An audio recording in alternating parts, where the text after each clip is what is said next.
Publicity stunt है। अभी कुछ दिन पहले उनको प्रधानमंत्री से पुरस्कार भी मिला है, सम्मान मिला है, तो उसका मान रखने के लिए कम से कम उनको इस तरह का स्टेटमेंट नहीं देना था। क्योंकि प्रधानमंत्री जी खुद जब भारतीय संस्कृति की बात करते हैं तो ऐसे करके एक पवित्र रिश्ते में माँ बाप और बच्चों का जो रिश्ता होता है हमारे भारतीय संस्कृति में इतना पवित्र रिश्ता होता है, उस रिश्ते को लेकर इस तरह की गंदी बातें कहना कहीं से भी जायज़ नहीं है। इस पर कड़ा एक्शन होना चाहिए।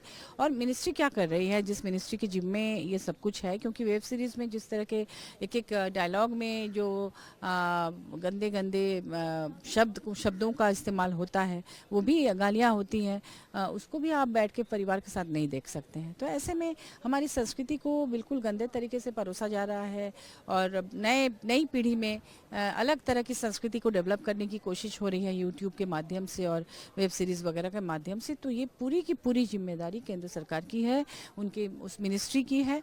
तो हम उन्हीं से सवाल करेंगे कि मिनिस्ट्री क्या कर रहा है।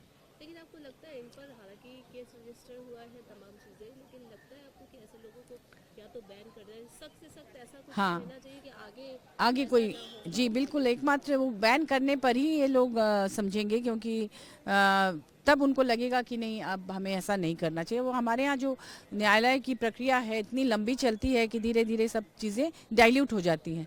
किसी पर कोई एक्शन होने के पहले ही वो धीरे धीरे लोग भूल भी जाते हैं, वो धीरे धीरे केस ख़त्म हो जाता है। तो उस तरह से सोच के करना चाहिए।